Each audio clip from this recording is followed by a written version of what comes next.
Hello everyone, and welcome to my Royal Family Politics channel.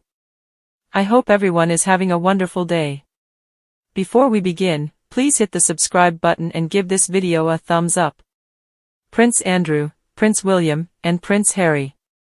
With passing time, they cease to resemble the three wise men of regal life and instead resemble Huey, Dewey, and Louis from A Gloomy Caper, the imperial BGs on perpetual repeat, jive talkers merely attempting to survive in a world they perceive as being more and more hostile. At the royal feast, a humiliated uncle and two estranged brothers are fighting for leftovers. They are hardly an inspiring group, with the greatest of intentions, are they? Whatever you want to name it, this bitter Game of Thrones is steadily losing its sheen, with the succession in a terminal recession. Occasionally, the three masks come off, revealing the true nature of these princes, a trio of pampered children who expect responsibility from others while going after their own desires. This unholy trifecta still finds it hard to accept that the era of deference is over.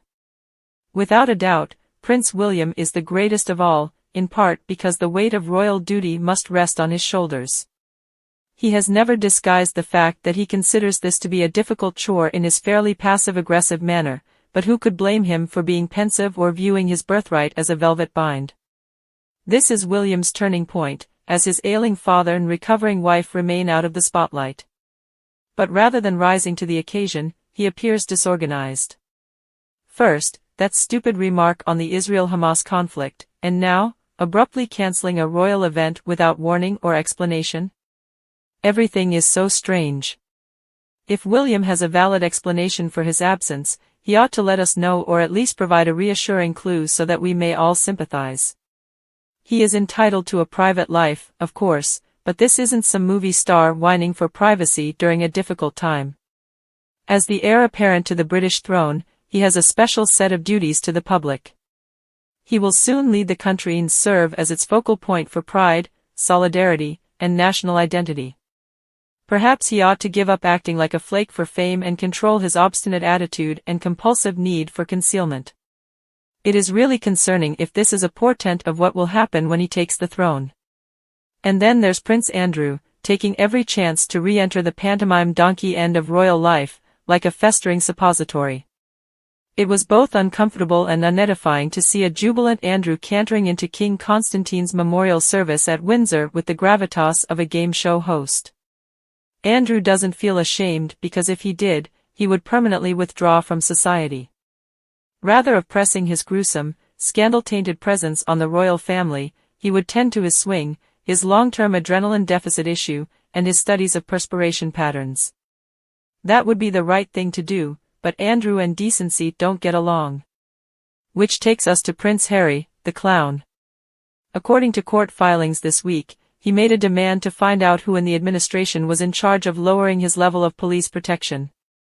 "I want to know that person's name," he muttered, sounding a lot like Tony Soprano, possibly in a dream sequence, as he put the pressure on Polly Walnuts. How would Harry respond to this?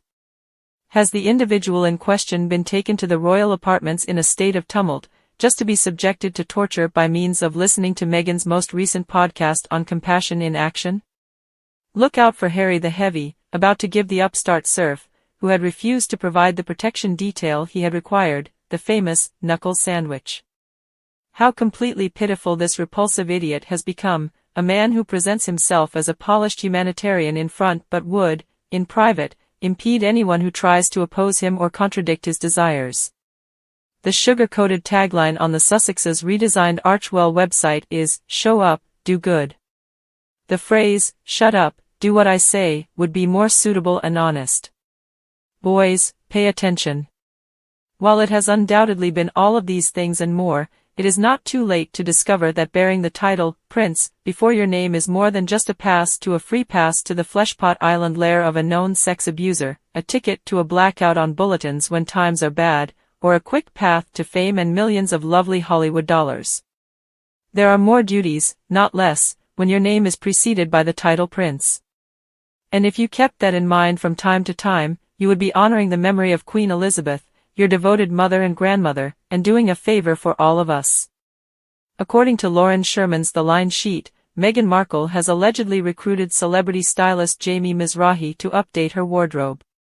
In her fashion industry email published on Thursday, Sherman reported that the 42-year-old Duchess of Sussex was working with Jamie Mizrahi, expert celebrity friend turned expert celebrity stylist. Although her friend Jessica Mulroney allegedly assisted her with her wardrobe on occasion, Markle was not known to have used a stylist when she was a senior member of the royal family.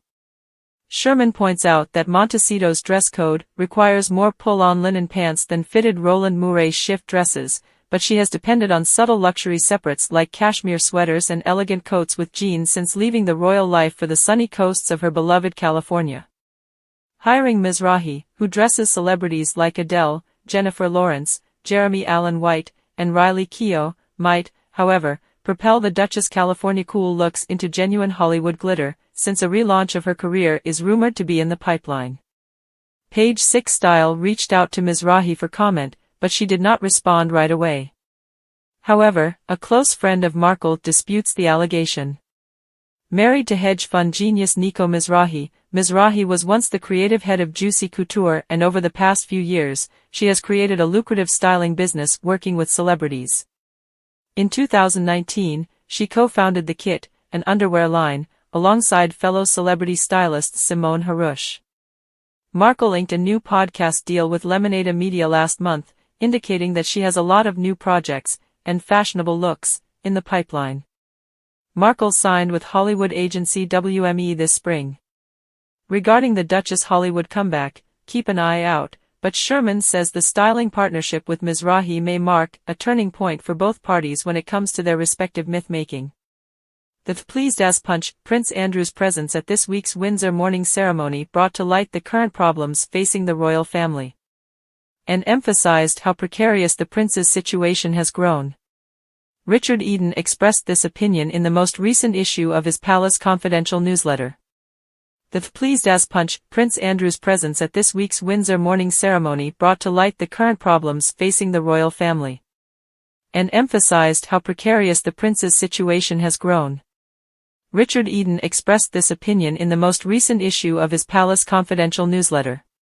Whether he was embarrassed or not, he was the highest-ranking royal to attend the service. According to Eden, it was a clear representation of the situation facing the Windsor family and ought to motivate the king to withdraw Andrew and Harry from their throne succession. Eden states, the royal family has a problem. Due to a lesson learned, Prince William, the heir apparent, abruptly withdrew due to an undisclosed, personal matter, while King Charles, who is receiving cancer treatment, did not attend. This forced the Duke of York to take the most prominent bench at St. George's Chapel because Prince Harry was in California. And boy, did Andrew look happy to be the center of attention once more. He was even seen sporting an unseemly smile as he joined the other mourners for the late Greek king, looking as happy as Punch. Naturally, there's no reason Andrew couldn't have attended the service. His invitation came from Constantine's family, just like it did from other European royals. But Andrew's notoriety highlights his and his nephew Harry's precarious situation in the absence of King Charles and the Prince and Princess of Wales. Both of them are no longer employed by the firm, but they are still councillors of state, able to act in the place of the monarch and holding the 5th and 8th positions in the succession, respectively, in Harry's case. This must be resolved right away. They should both be removed from their positions as councillors of state and from the line of succession. Thanks for watching. If you like this video, so please don't forget to subscribe my channel and don't miss any update.